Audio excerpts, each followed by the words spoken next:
Welcome, everyone. Thank you for joining the Holocaust Center for Humanities Lunch and Learn program. I'm Alana Cohn-Kennedy, the Holocaust Center's Director of Education. Thank you to Temple Beth Am for partnering with us on this program today. Temple Beth Am was an important community in Steve Adler's life. Steve Adler was a survivor of the Holocaust who escaped Nazi Germany on the Kindertransport at age 7.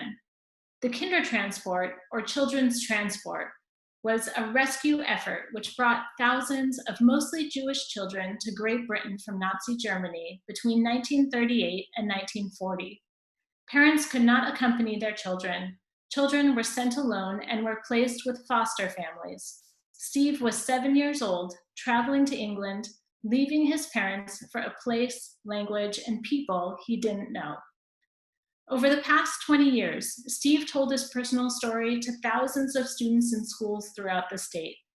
Steve was passionate about speaking to students and emphasized the importance of tolerance and respect. He did not want any student to experience the pain he felt as a young boy being bullied in Berlin. One teacher from Charles Wright Academy wrote about Steve, "He was the first Holocaust speaker that ever spoke at my school. I really didn't know what to expect. As I sat there in the library, I, like the students with me, was moved to tears. And I, like all of the students, was inspired to become a better person. In every lesson plan I did from that point on, and every student that I taught, was influenced by Steve and his message of peace, respect, and empathy. I am lucky to have known him." Many years ago, Steve Adler, my colleague Lori Warshel-Cohen, and I drove together to present at a conference in Olympia. Only 3 people attended, but Steve was undeterred. Every person mattered to Steve, and no audience was too small for him to share his story. Just a couple of months before Steve passed away in 2019, I called him for a last-minute request to speak the next day to 300 middle school students in West Seattle. Steve, of course, said yes. He stood on the stage, holding the podium and pushing his walker to the side, and delivered a strong message on the importance of respect. Steve was a constant reminder to all of us of the power of the individual, and that each one of us has a responsibility to speak out and stand up for others who are more vulnerable than ourselves. In many ways, Steve's message sums up our mission at the Holocaust Center for Humanity. As a Holocaust survivor, he knew firsthand what it felt like, not only to have your friends turn on you, but to have the world turn on you. And he did everything in his power to let people know that every human being deserves not only to be respected, but to have equal access to opportunities. It is not enough to learn history. We must take these lessons and apply them to our world today. It is my honor to have with us today Barbara Adler West, Steve Adler's daughter, who is carrying on his legacy and his story. Barbara is an attorney and recently started a nonprofit organization to help folks in need with elder law. She is also the co-author with her father, Steve, of a 2017 book about families and aging called "When I Need Your Help, I'll Let You Know." Barbara is a member of the Holocaust Center's Speakers Bureau. Thank you so much, Barbara, for being with us today. We will take questions at the end of the program, and you can type them in at any time at the Q&A at the bottom of your screen. Barbara, I'll now turn it over to you. Thank you. Thank you, Ilana, and thank all of you for joining me for this Lunch and Learn today and allowing me the honor of telling you my dad's story. So here is my dad, Steve Adler. He would have been 6 years old, and he is dressed as a typical German schoolboy in 1936, holding his Schultut, we believe it's pronounced, or his school cone, which is filled with candies and other kinds of treats and is typically given to a German school child on his first day of I'm school. Steve Adler. I was born in Berlin, Germany, 1930.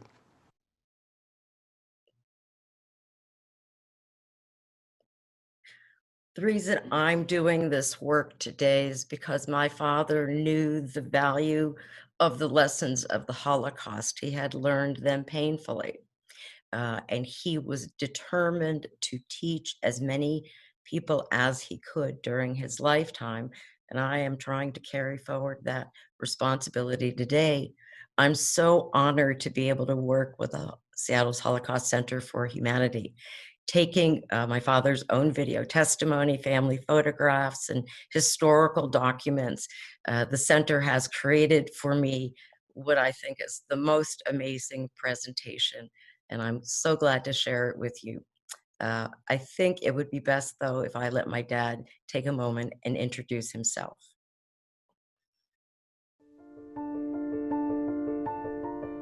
Welcome, good morning. Come on in and grab a seat over here.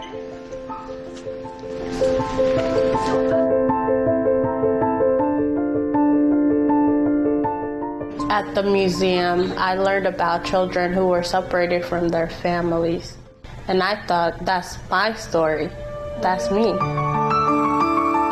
I'm Steve Adler. I'm one of the 10,000 children that got out of Germany. I really wanted to meet Mr. Adler. Then he came to the World School. I'm a survivor.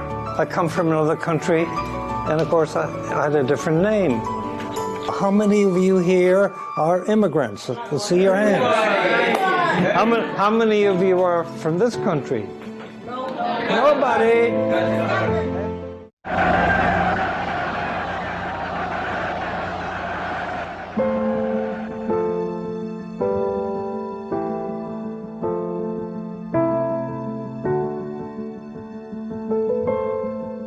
Many of the things sound familiar. Yeah, because it's the same situation. When you're young, you don't know anything. I seen the Holocaust picture of Steve. I was like, that's just a little boy. Why is he there? The image that I had in my head and the story that you were telling me, they all just went together. If you see somebody next to you and they're struggling, you just help them with one thing, that's changing the world. My life is difficult right now, but I want to make it better. It'll be better. That's why I do this. It's very important to me. And one day, not too long from now, there'll be a new person standing up here. It'll be you. All right.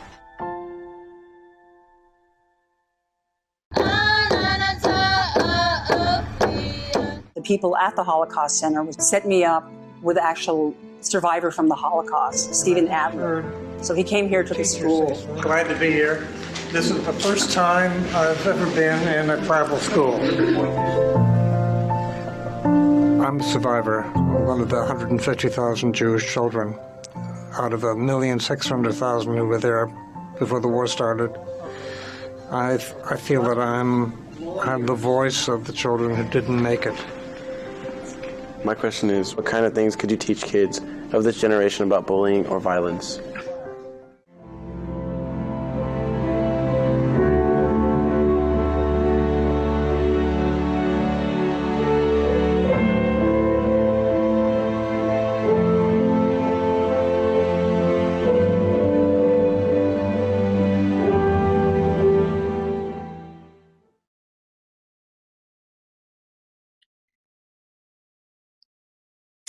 My father's family on his mother's side was German going back generations. And so the change in the attitude of Germany toward its Jewish citizens came as a terrible shock. Next slide. And I think here we see my family on my mother's side had lived in Germany for many generations. I have one photograph showing my mother as a baby, her mother, her grandmother, and her great-grandmother. And that was, her great-grandmother was probably born there in 1825. So we were German. And then I also have a four-generation photo showing my brother now, my mother, my grandmother, and my great-grandmother. I hadn't been born yet at that point. I wanted to take an opportunity to show you some of the great photographs that my family was lucky enough to keep. On my far left, there are 5 boys in the most smashing sailor suits. I'm hoping they come back in fashion soon. And the arrow points to my grandfather, Alfred Adler. You'll also see him on the far right. In 1926, he was married to my grandmother, Ilsa. And there they are looking very stylish and I think quite modern. In the center are my great grandfathers. So these are Ilsa's parents, Julius and Margareta Liebmann. They did not survive the war, and I'll tell you their story in a bit. After World War I, the nation of Germany sunk into a terrible economic depression. They were held responsible for the war by the other nations of the world, and so were saddled with crippling economic reparations. They began political movements sprung up all over in response, and of course, it's always easier to find someone to blame than to understand the complexity of the reality in which you live. Jews then became a scapegoat, and anti-Semitism in Germany, which had always been there, was on the rise. As I said, anti-Semitism, or the hatred of the Jews, had always existed in Germany.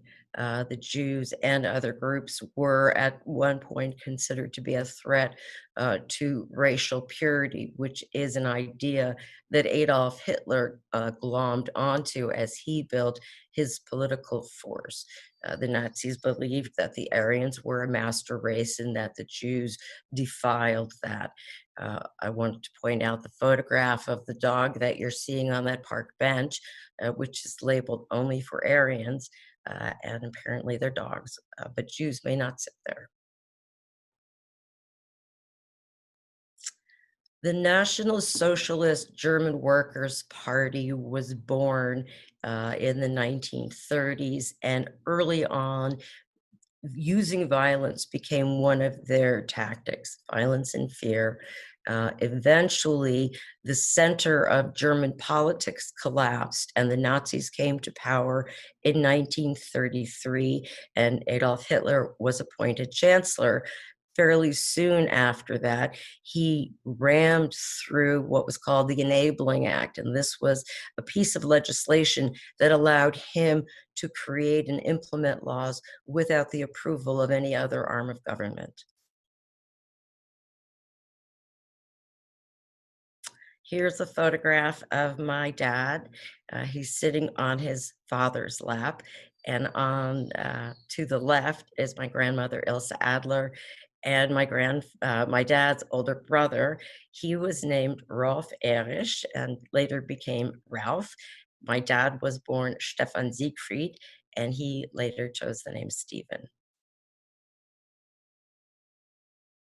When it became time for my dad to enter kindergarten, bullying and taunting had already become an issue. My father remembers walking home from a summer camp when he was 5 or 6 and having things thrown at him and his brother, and also being called names that I'm not going to repeat for you here.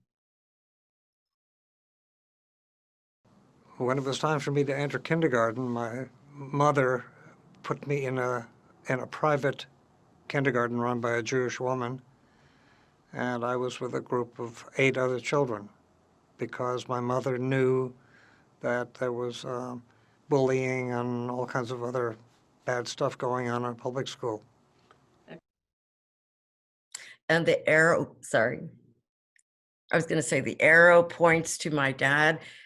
Like all of us, his looks completely stayed the same. But in that photograph, you see 9 children, and only 3 of them were known to have survived the war.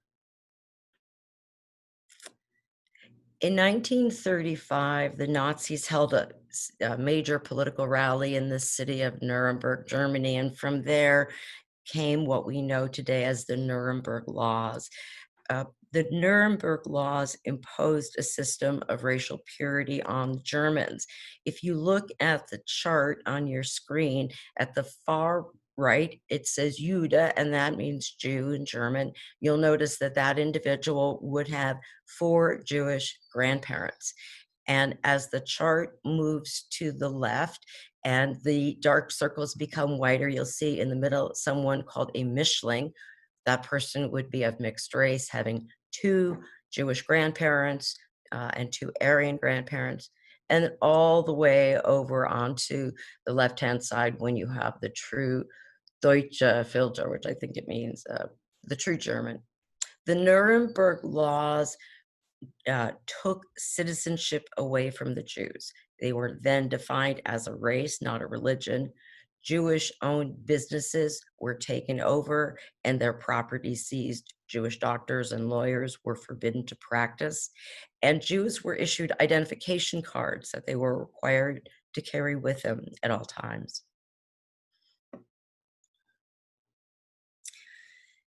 On the night of November 9th, 1938, the Nazi government looked the other way as a pogrom, which is an organized riot targeting a group, in this case the Jews, spread across the nation and into Austria and Czechoslovakia.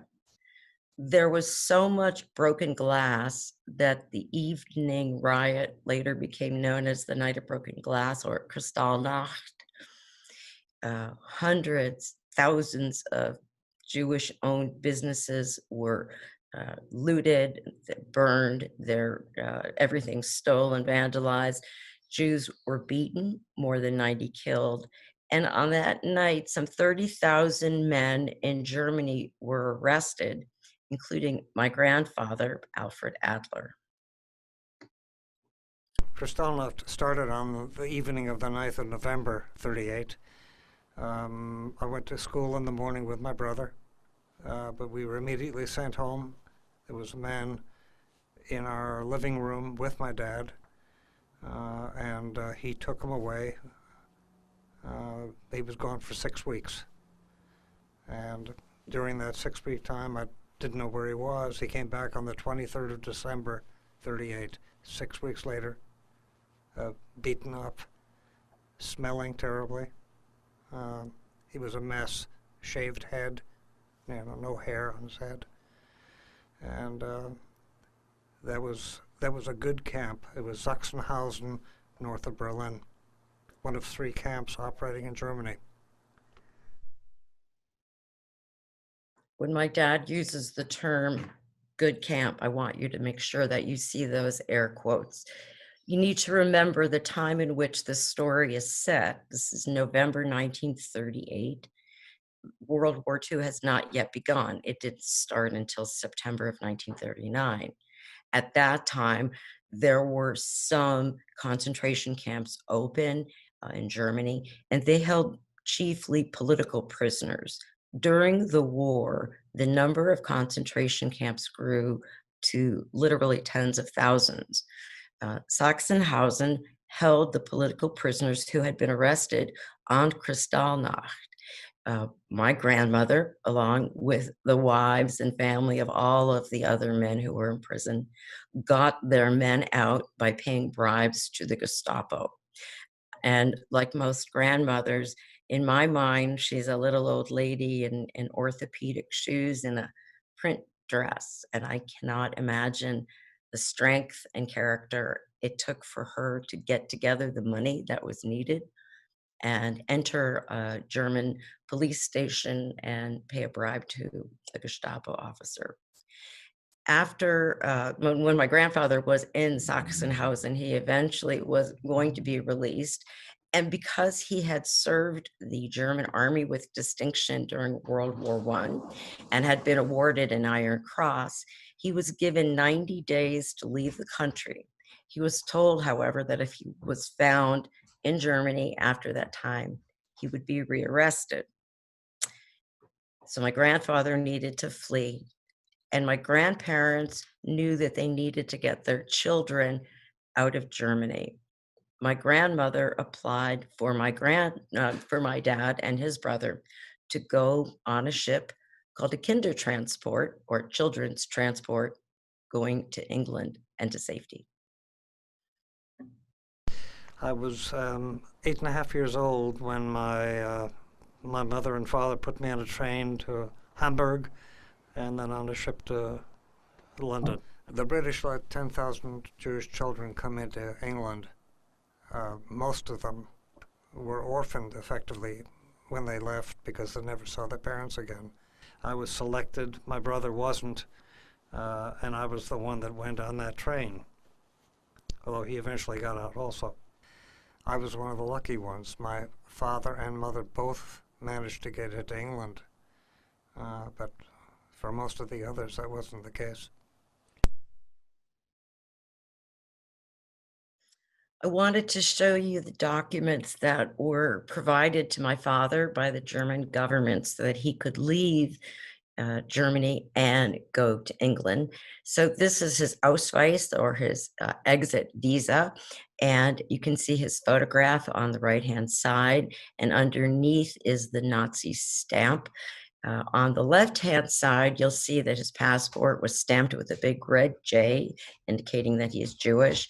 And he was given the additional middle name Israel. His name was Stefan Siegfried, and you can see that's been expanded for you.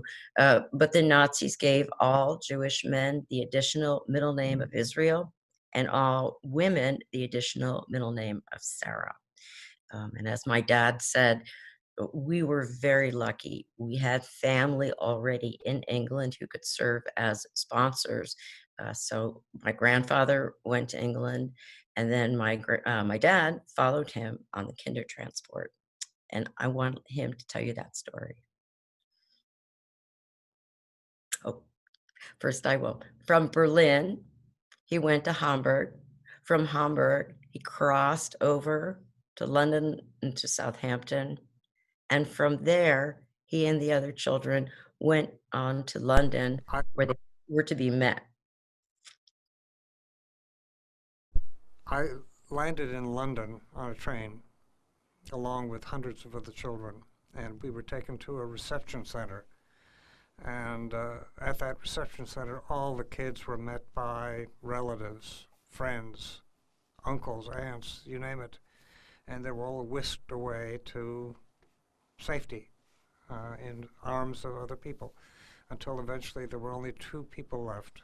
A young boy about my age from Prague, and I. My great uncle had stood me up. I was in a foreign country. I didn't know the language. I didn't know anything. I didn't know where I was supposed to go. And a chauffeur came, looked at the two of us, and with the help of an official, they told us that we should get into this guy's limousine, and he whisked us away from the center, took us to a beautiful home in a very well-to-do part of London, near Hampstead Heath. And that's the house on that, right backing up onto Hampstead Heath, is where the two of us stayed. And of course, my great uncle arrived that afternoon with a bag of chocolates, postcards, a fountain pen to write on, postage stamps, and a 10-pound note so that I could buy more chocolate bars, as well presumably to atone for his sin of abandoning me at the train station. My dad talked about this moment in his time, and I think that for him, it was really the most traumatic experience he could have had, to be in a strange land with his empty lunch pail and not knowing where he was or why he was there. He felt that trauma existed in children today, and that was one of the reasons why he continued to tell his story of displacement as a refugee. What my family escaped was certain imprisonment and likely death. Many, many German Jews did leave Germany before the war started, and those who stayed behind, many of them did not survive. The German Jewish population was largely eliminated. On the left, I wanted to just show you my grandparents' ID cards. Alfred on top, Ilse on the bottom. And I think you can expand and you'll see that again, they're given the middle name Israel for Alfred and Sarah for my grandmother. Ilse, I told you I would let you know what happened to her parents. They were already in their 70s when this time came in Germany, and there was no money left to get them out of the country. They were forced into smaller and smaller living quarters, eventually into a ghetto. And they were forced to sign a declaration giving all of their worldly possessions to the Third Reich. Then they were sent to the Czechoslovakian camp we call Theresienstadt or Terezin. One afternoon in 1942, they were told they were going to be sent to the east, which usually meant being sent to Auschwitz. But the German death toll that day was short. So my grandparents and some other individuals boarded a train, were sent to Riga, Latvia, put into an open grave, and they were shot. Excellent. In 1940, my grandparents were actually interned on the Isle of Man because they were German citizens and England was at war with Germany. But eventually, my grandmother got out and my grandfather got out. And they went to seek visas, exit visas, to America. The consulate told them that there were very few visas at that time that were left. You can continue the map if you want. It'll show you the journey. But the story behind my dad's move to America was even stranger. They looked at my grandfather Adler's birth certificate, and he was born in the Alsace-Lorraine. That land was under French control in 1940. So the consulate declared that we were French Jews. They had French exit visas, and off went my family from London to Liverpool, to Halifax, to New York City. And then the last stop was Chicago, Illinois, where they settled. I wanted to show you my dad's certificate of citizenship. And on the left-hand side, you'll see his US ID card. And you can show that he is identified as stateless. The Germans had taken away his citizenship, and he had no other land of origin at that time until he became an American. And there you are, stateless, last journey. These are just a few photographs of my father and my mother. My mom, Judy, is on the right-hand side, and my parents started to date when she was 15 and he was 18. I have a daughter, and I don't think I would have let that go on, but they did. And on the left-hand side is their wedding picture. She's 18 and he's 21. And on the bottom is their 35th wedding anniversary photo. My dad was a very smart guy. He was very fortunate to have learned English in England. And so when he came to America, he did really well in school. He graduated high school at the age of 16. He went on to college and finally earned a PhD in inorganic chemistry at the age of 24 at Northwestern University. After my dad retired, he and my mother moved to Seattle to be near my family and my kids for a while. He had many, many pursuits. My mom eventually succumbed to Alzheimer's disease, and we wrote a book together, he and I, called When I Need Your Help, I'll Let You Know, which was all about the idea of people pushing back against reality. And he was an active member of the Holocaust Center Speakers Bureau for almost 20 years. This is a photograph, little out of date order, but of my parents on their 60th wedding anniversary, my mom's cousins, my dear aunt, and my children. And it was a wonderful celebration.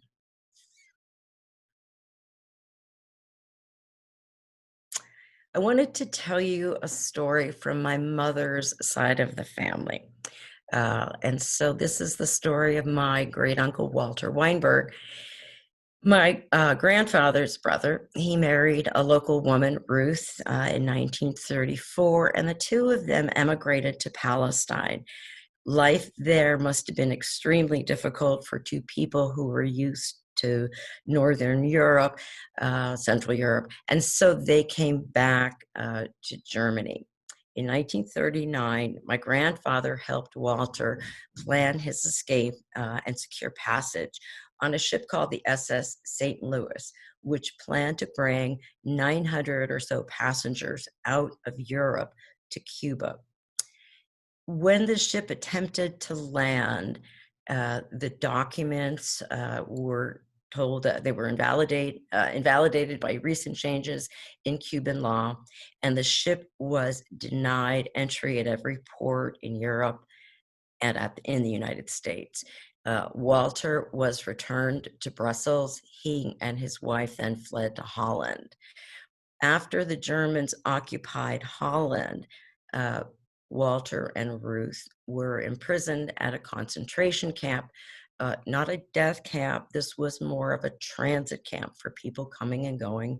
And I believe that they worked there as permanent staff, and they had a child born to them on September 1st, 1942. This is a picture of my cousin, Hans Philipp Weinberg. He was born in the Westerbork concentration camp. His parents and he were deported to Theresienstadt in January 1944, and then they were sent to Auschwitz when he was just 2 years old, and they were murdered upon arrival. Ruth Weinberg gave this photograph of her son to a cousin who passed it along to my grandfather and down to my mother. Our family didn't know that this child existed. And I think that it's important to remember the reason that this life never got a chance to be out, to see light, is because he was Jewish.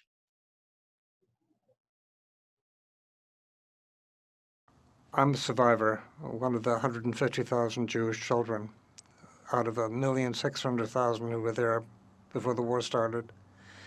I feel that I'm the voice of the children who didn't make it. The second reason for going into the schools is I feel that my experience is being played out again in almost every school. Children who are different are singled out for experiences like bullying or hazing or you name it.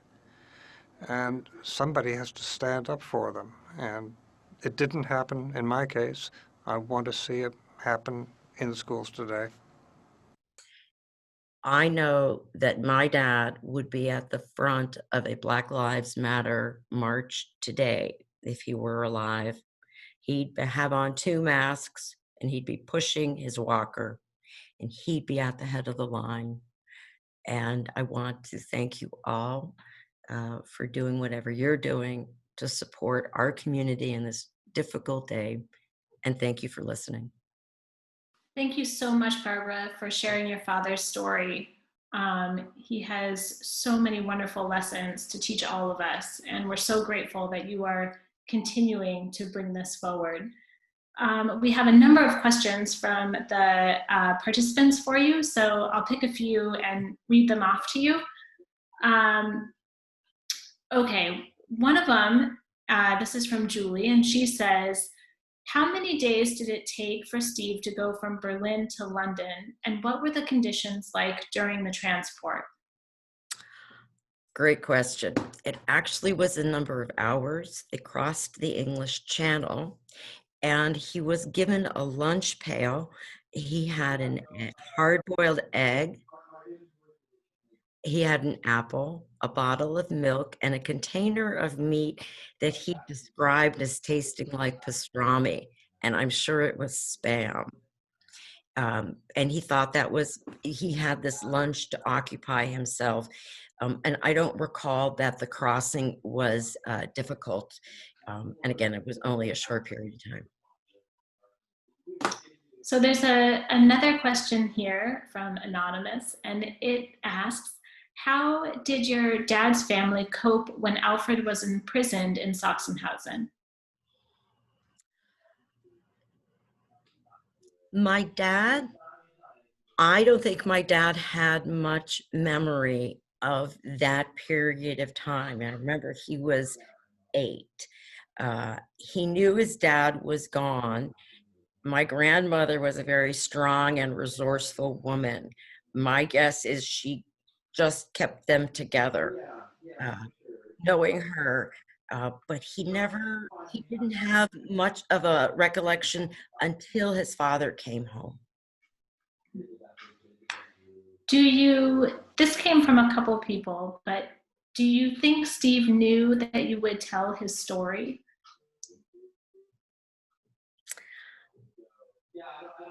I think so. We actually never discussed it. But I believe he thought that I would. I hope he knows that I am. I'm sure he'd be so proud. I'm sure he would be. Can you tell us a little bit about what it was like to start working on this story and putting together this PowerPoint and the presentation and trying to sum up this huge life in just 40 minutes? I have to give all the credit to Lori Warshall Cohen and her assistants, Craig and Amanda, and all the other people at the Holocaust Center. The video tape had been made, and that, I think, is the most wonderful piece of the presentation, because being able to hear someone speak of their own experience, if we didn't have that, it would just be my telling you. But to have his voice, and even so many years ago, it had such an impact on him that he just wanted to share it, not to talk about being a survivor, but because he knew the world was still sending children alone, like that young woman, Nayan, you saw, who was a survivor of genocide in the Sudan. And that was 2016. And he was motivated by a desire for social justice and change. Thank you. Here's another question from an anonymous attendee. How did your family's history with the Holocaust affect you as a child or later in life as an adult? It affected a couple of things pretty significantly. I always knew about these stories because my family was very open. My dad's mother would not talk about the time during the Holocaust or her parents, but my mom pushed everybody else to talk and to be taped. So I knew quite a bit about it. The most significant impact on me, though, was that my father was very concerned about being on time. And that came from that time back at that station, train station, or wherever he was supposed to meet the uncle who was late in traffic. And so as his little girl, I was never late for anything ever. If I was going to be late, we called ahead. But more often I was early. And that continued up until the end of his life. I remember that about him. Did your father ever return to Germany? And if so, what did he have to say about his experience there? He did return to Germany. The German government, I think in the 70s, was very open about the experience of the Holocaust, and it was important that it be taught in schools. There are any number of projects that continue across Germany today related to the Holocaust. We got a call or an email maybe 2 years ago from a person who was filling in biographies of people who had died, and he was working on a biographical sketch of my great-grandparents. And I was just stunned because they died in 1942, and this work was going on in 2018. My dad was very impressed with the efforts in Germany to bring Holocaust education into schools, and he participated a number of times. He and my mother went back and he spoke. He was given a key to the city of Berlin at one point. They visited, concentration camps. They went back to see where he had lived and where his grandparents had lived. And I believe he felt that the fact that the Germans made reparations to the Jews, I think the expression is put your money where your mouth is, required then that there be some level of forgiveness and reconciliation and moving forward. Thank you. So there's another question here, and it asks, while your father was in England, did he have any idea that he may never see his parents again? When he was on that ship and in the early days, months that he was in England, I'm sure that that was an idea in his head. Again, my grandfather had preceded my dad to London, and he stayed with our great uncle. So my dad knew that his father was already in England. My grandmother and my uncle left Germany in May 1939, so not long after my dad. And they were all in different places, which I'm sure was very confusing. But again, he was lucky. We had this family connection. And so he got letters from my grandmother while he was in these foster homes. And eventually she managed, and I don't know how, to get my dad, my brother, and herself together. And they spent part of that time in England, sheltered, the three of them. So he knew, I think that he knew fairly soon that his family was going to be okay, but they were not together. And for an 8-year-old, a 9-year-old, that's just it's very chaotic and very unfamiliar. Can you talk a little bit more about when Steve first met back up with his parents? You touched on it earlier, but maybe tell us a little bit more about what that might have been like. I know, and I think I'll put together a schedule. I know that my dad lived, he mentioned that he lived in one house that backed up to Hampstead Heath, which, if you've ever been to London, is this beautiful park. And then from there, the children were sent out of London when the bombings started.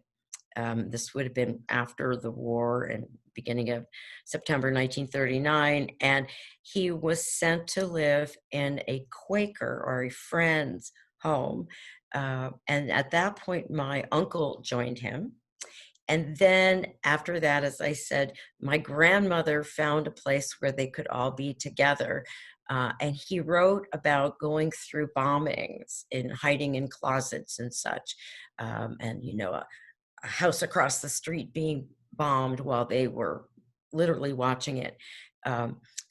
My grandfather and grandmother applied to leave the country. As I said, they were put into an internment camp because they were German citizens living in England, and they were considered enemy aliens.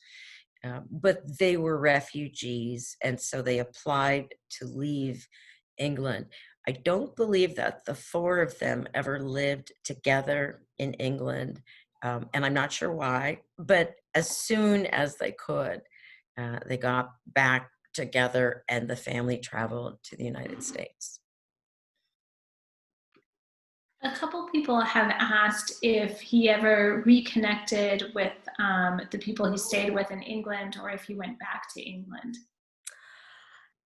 He did go back to England. We have family in England. I went to see a cousin of my dad's once, and this short version, somewhat stouter version of my dad opened the door and spoke to me in this British accent, and I collapsed. So yes, he visited our family. We still have family in England. And I found letters that he had written to the two families who had taken care of him. And I don't know if he ever sent them, but they're very lovely and talk about his memories of English Christmas and those things. And so he was very well treated when he was there. He was very lucky. So if you touched on this, but if Steve were to give us some advice for today, what would he tell us? Well, I think that he would be particularly incensed and troubled by the killings of Black men. And he would want to be out talking to as many people as he could about the need for mutual respect. We can't change who we are. It's not you being attacked for who you are undermines our society, and it degrades our humanity. We all deserve to live and to fulfill our best lives. And I think he would be heartsick, but he was an activist and an optimist. And like I said, he'd be mounting the barricades to bring the necessary change to this world.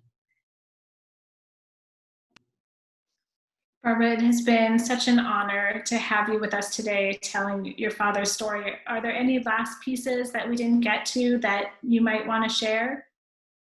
I could talk about him all day, and I'd be glad anytime. No, he would be very pleased to know that even in these days of a pandemic, the work that he was so passionate about is continuing. I've done one Zoom classroom session, and I'm really hoping and eager to do more. Fantastic. I'm sure you will be. I'm sure you will be. He has such a message for all of us. We have received so many wonderful, wonderful comments in the chat. Thank you to everybody who wrote in. I know so many of you knew Steve and you know Barbara, and we really appreciate you joining us today. Barbara will share all those comments with you as well, so you can see them. Lots of people were writing right to you. I want to thank everyone again for joining us for today's Lunch and Learn program. We couldn't offer programs like this one without our supporters. And thank you again to Temple Beth Am for being our partner today. If you are able, please consider making a donation on our website, holocaustcenterseattle.org. Just click the donate button in the top right corner of the website. And we appreciate your support. At the Holocaust Center for Humanity, it takes a very motivated and dedicated team to offer so many programs like our Speakers Bureau, which Barbara is a part of, our teacher training and educational resources, our virtual book discussions like one happening tomorrow, our Lunch and Learn programs like this one, and so much more. I want to give a very special thank you to Richard Green, our Museum and Technology Director, who is running the technical side of this show today. Also, our incredible staff, our Executive Director, Dee Simon, and our entire team, Nicole Bella, our Director of Development, Lori Burchell-Cohen, who runs our Legacy Speakers program and helped Barbara put together her presentation today. Our education team, Julia Thompson, Paul Regelbrug, and Rosa Campos, Amanda Davis, our Senior Operations and Engagement Officer, our development team, Sydney Draytel and Ellie Selesky, and our administration coordinator, Katie Lawrence. I hope you will be able to join us next Tuesday at this same time for a very special program with author and filmmaker, Deborah Riley Draper, who will discuss her new book, Olympic Pride, American Prejudice, which is the story of 18 African Americans who defied Jim Crow and Adolf Hitler to compete in the 1936 Berlin Olympics. The book is now available. You can watch the film on Amazon Prime and join us next Tuesday at 12 o'clock to hear her speak. Thank you so much again, Barbara, and we hope to see you all next week. This concludes our program for today.